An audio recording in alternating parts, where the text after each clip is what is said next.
The WHO, they say, is the keeper of the global knowledge on public health. It is present in 147 countries and has existed for 7 long decades with the sole purpose of, I'm quoting here, foreseeing and eradicating global health calamities. These are heavy words. The WHO's successes, to be fair, have been monumental, but so have been its failures. The coronavirus is among the biggest. It may very well be their last. First, the WHO downplayed the threat. Then it tried to cover up, and eventually it delayed the global response. Now, instead of admitting mistakes, it is preaching the world on how not to politicize a pandemic. Had the WHO shown some proactiveness and transparency, things would not have taken this turn. So here's the deal.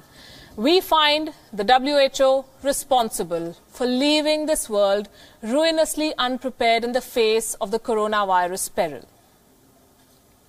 And we have some questions tonight, 5 important and very basic questions that the health body must answer. Question number 1. Why did the WHO downplay human-to-human transmission? The coronavirus is not new. The transmission to humans is. And that is where the whole problem lies. January 14, the WHO said that preliminary investigations conducted by the Chinese authorities have found no clear evidence of human-to-human transmission of the novel coronavirus. They bought China's word for it. And they did so when, in fact, just 12 days back, 41 patients had been admitted to a hospital in Wuhan. 14 of them had no direct exposure to the Hunan seafood market. That is 44% of the total cases. If this isn't human-to-human transmission, what is? Chinese scientists at the epicenter of the outbreak themselves confirmed this. One headline is on your screen. It talks about how only 27 of these patients had a travel history to the wet markets. And that's not all. A day before the WHO rejected human-to-human transmission on the 13th of January, Thailand reported its first imported cases of the coronavirus. This has been documented on the WHO website. Taiwan repeatedly warned them of such transmissions, yet the WHO remained in denial. So this is the first question they must answer. Why did they downplay or maybe lie about human-to-human transmission? Question number 2. Why did the WHO refuse to brand the outbreak a pandemic? By 15th January, the coronavirus was breaching borders. There was a trickle of cases in some countries. The WHO did not declare a global health emergency, which is fine. But another month and a half went by. The trickle of cases turned into a flood. By the end of February, there were cases on almost every continent. But the WHO did not call it a pandemic. It said the term, quote-unquote, won't be appropriate yet. It was only on the 11th of March when the WHO Director General declared it appropriate after 57 days. I want to stress on this. The WHO declared a pandemic 57 days after the first cases were reported outside China. Do you know how many people had died in these 57 days? 4,000. That is more than 5 times the overall death toll of the SARS virus. Do you know how many people had been infected? 118,000. 118,000 people. What again classifies as a pandemic? What is a pandemic?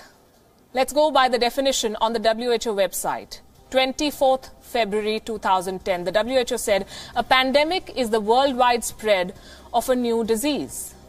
A worldwide spread. The coronavirus had spread to 80 countries on 6 continents by the end of February. Yet it did not fit the WHO's own definition of a pandemic. And in case you're wondering why the declaration of a pandemic is so important, I'll tell you why. It makes governments and health systems prepare for community transmission. Question number 3.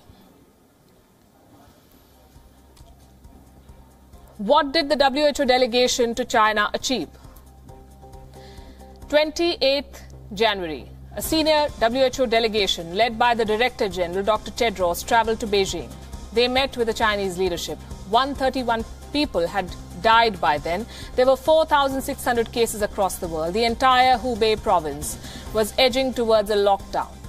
Do you know how optimistic this delegation was? Soumya Swaminathan, the WHO chief scientist, said, and I'm quoting, "It does look like, at least it's not growing, it's reducing." She means the virus. It's reducing. The number of cases outside China has not grown exponentially. That's not all. No data was shared with the US Center for Disease Control. The WHO delegation stayed in Beijing for days. They did not share any crucial data. The headline on your screen confirms this. The WHO delegation further delayed the global response. Question number 4. Why did the WHO change the name of the Wuhan virus? I've come with dates today. 11th February. There were coronavirus cases as far as the UK and the United States. The WHO still hadn't declared a pandemic. What it was busy doing was this: making sure that the name of this virus does not mention China. It renamed it to COVID-19. That's an acronym for Coronavirus Disease 2019, COVID-19. The WHO stressed on the year, not the place of origin. The WHO chief said that this gives them, and I'm quoting, "a standard format for any future coronavirus outbreaks," which is great, but COVID-19 refers to the disease. The virus that causes the disease has been named SARS-CoV-2. Let me repeat that, SARS-CoV-2. Now, do you recall the WHO using this term? I don't, and I'll tell you why. Because according to the WHO, and I'm quoting again, using the name SARS can have unintended consequences in creating fear, especially in Asia, which was the worst affected by the SARS outbreak in 2003. So don't name China, don't name Wuhan, and don't even mention SARS. Basically, don't say anything that links this virus to China. Question number 5.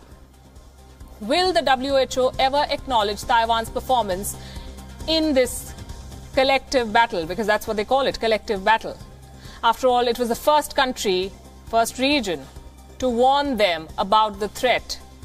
As early as December last year, Taiwan had released the contents of a December mail. A mail which raised 7 instances of a virus in Wuhan.